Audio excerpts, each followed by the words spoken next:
What if we as a nation came to realize that the quest for empire eventually destroys all great nations? Hey, welcome back everyone. I am Matt Larson, and before you get to the actual video of Rand Paul speaking today at the CPAC convention, I thought I would give you a little bit of a idea of what I thought overall of Rand Paul's speech.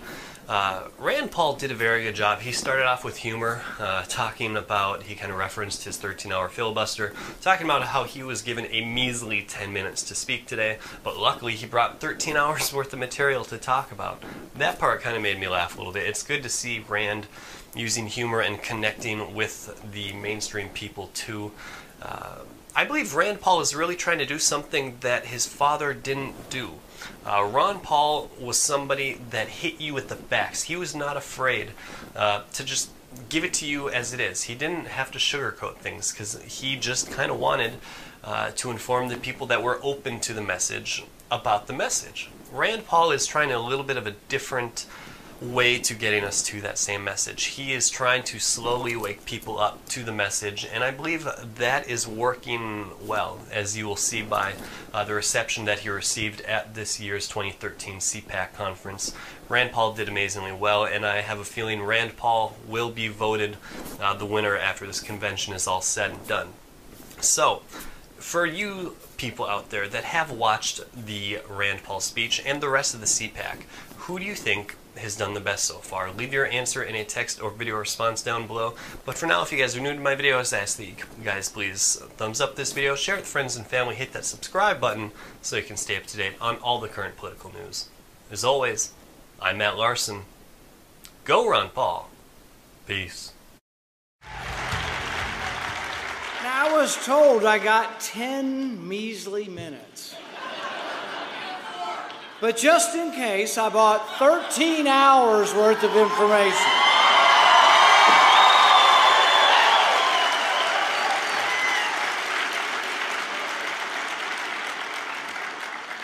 I also came with a message for the president, a message that is loud and clear, a message that doesn't mince words. Well, that's not exactly what I was thinking. However, I think he may have distilled my 13-hour speech into 3 words. The message for the president is that no one person gets to decide the law. No one person gets to decide your guilt or innocence. My question to the president was about more than just killing Americans on American soil. My question was about whether presidential power has limits.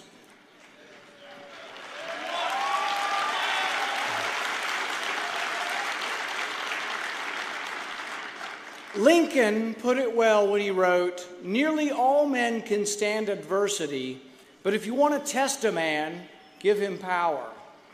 President Obama, who seemed, once upon a time, to respect civil liberties, has become the president who signed a law allowing for indefinite detention of an American citizen. Indeed, a law that allows an American citizen to be sent to Guantanamo Bay without a trial. Now, President Obama defends his signing of this bill by stating that he has no intention of detaining an American citizen without a trial. Likewise, he defended possible targeted drone strikes on Americans by indicating that he had no intention of doing so. Well, my 13-hour filibuster was a message to the president. Good intentions are not enough.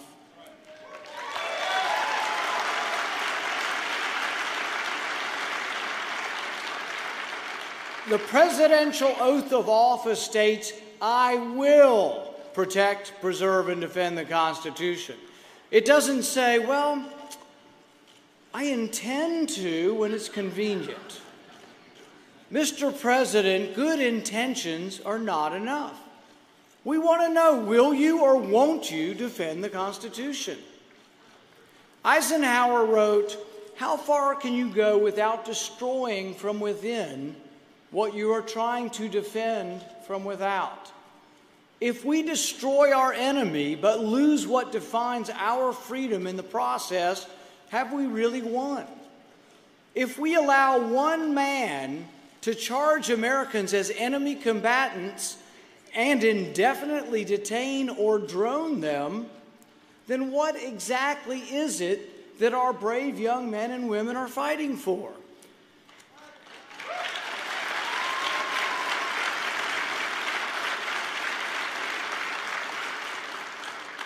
Montesquieu wrote that there can be no liberty if you combine the executive and the legislative branches. Likewise, there can be no justice if you combine the executive and the judicial branch. We separated arrest from accusation and trial and verdict for a reason.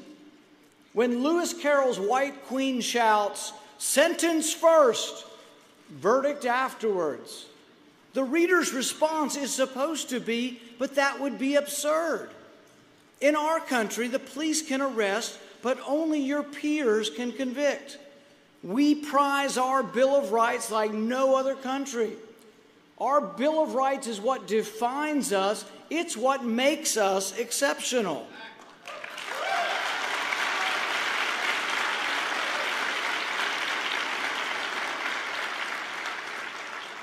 To those who would dismiss this debate as frivolous, I say, tell that to the heroic young men and women who sacrificed their limbs and lives. Tell that to the 6,000 parents of kids who died as American soldiers in Iraq and Afghanistan. Tell them the Bill of Rights is no big deal.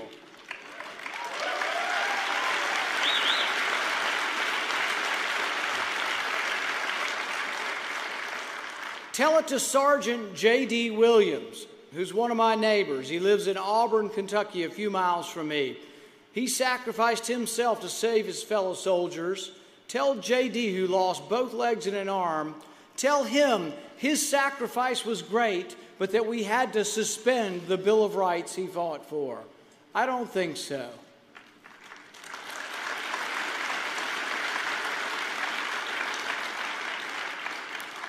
The filibuster was about drones, but also about much more. Do we have a Bill of Rights? Do we have a Constitution? And will we defend it?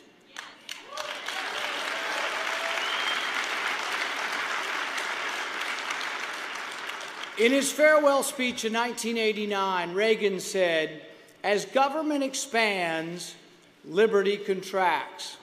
He was right. Government cannot give us our liberty. Our rights come from our Creator. But as government grows, liberty becomes marginalized.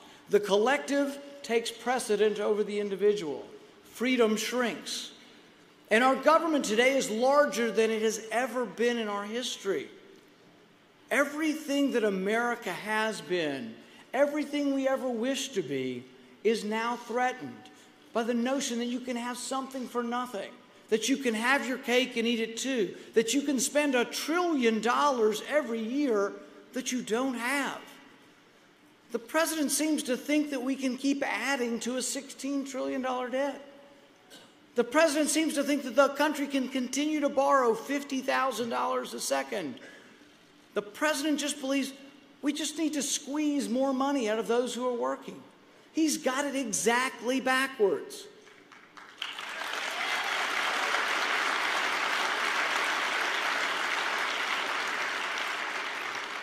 I'm here to tell you that what we need to do is keep more money in the pockets of those who earned it.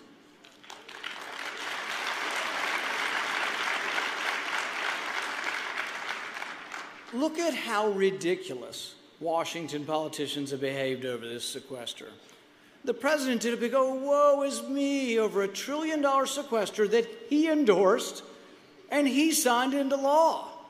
Some Republicans joined him. But the sequester didn't even cut any spending. It just slows the rate of growth of government.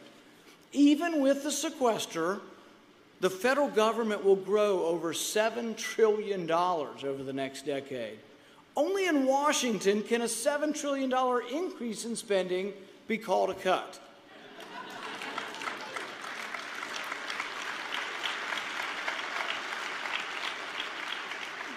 Now the president's trying to step up. He's trying to do his fair share. After the sequester was announced, he said he's going to stop the White House tours for school children. They had to do this because these cuts were imposed by the sequester. But meanwhile, within a few days, the president finds an extra $250 million to send to Egypt.